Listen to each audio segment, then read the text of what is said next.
Today we're going to do the next section in 4.5, so we're still working on 4.5 and graphing the sine function. So just a quick recall from yesterday. You already have this written down in your notes, but just to kind of go over some topics. Your starting point is always your C divided by your B value. Your amplitude is always your A value. And the period is 2 pi over b, and then we always find your period over 4 so you know what to add each time to get your 5x values. Remember, the first x value represents an intercept, then you go to a max, intercept, min, intercept. So for our first example, we're going to graph y equals sine of 2x minus pi. So when you look at this, your a value is 1, your b value is 2, and your c value is pi.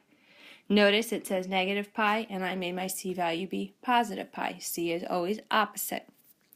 So my starting point is c over b. So this time our starting point is pi over 2. Notice you're not starting at 0 anymore, you've now shifted. Amplitude is 1.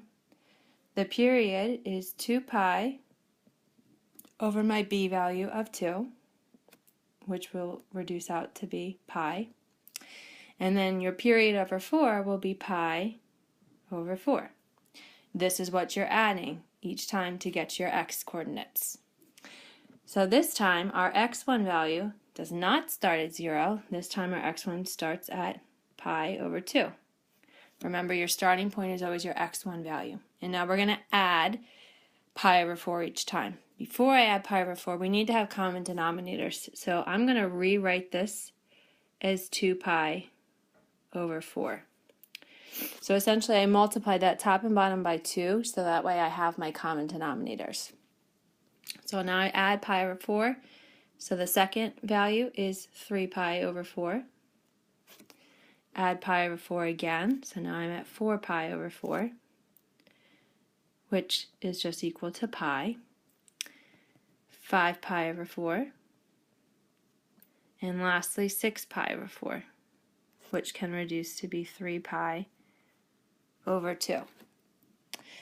And again, remember your x1 is your intercept, then max, intercept, min, intercept. So the next thing we need to do is get all this information on the graph and draw the picture. So looking at the graph, notice I put all my x values going across the x-axis. So you have a half pi, 3/4 of a pi, pi, 5 pi over 4, and 3/2 pi. So notice you're not starting at 0 this time, you shifted over. And essentially each line represents a 1/4 of a pi. Okay, so you don't want to just start randomly. So technically this first notch is pi over 4, and then a 1/4 pi, half pi, 3/4, and so on.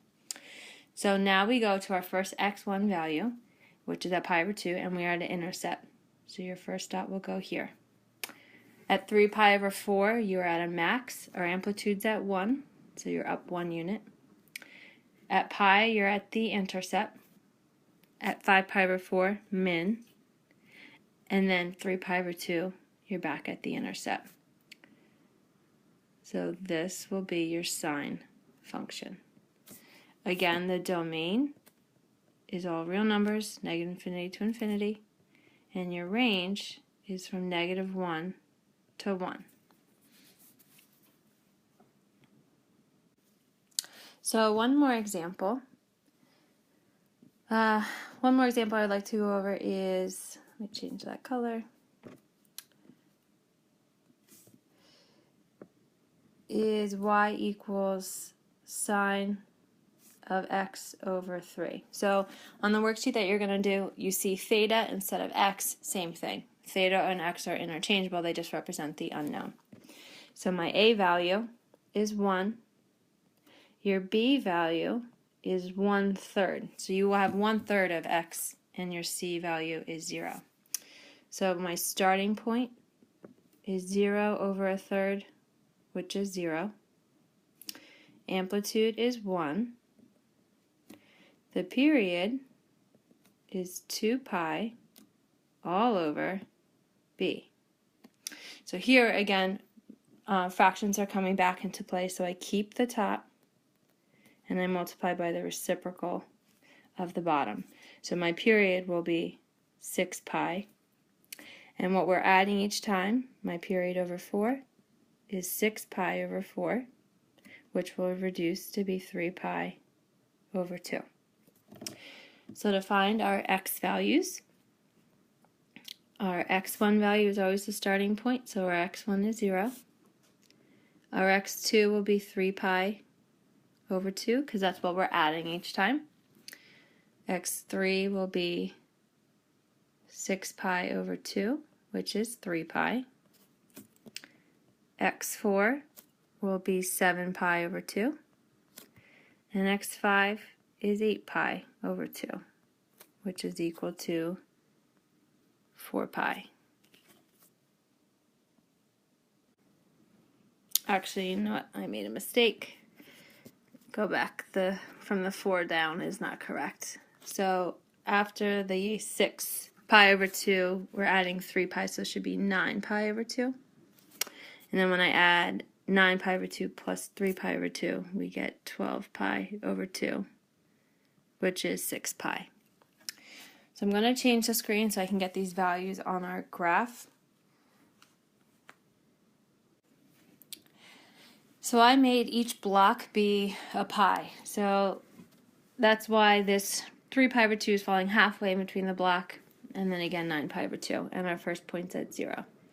So when we create our graph, our first value is an intercept, our second value is a max, intercept, back down to a min, back to the intercept.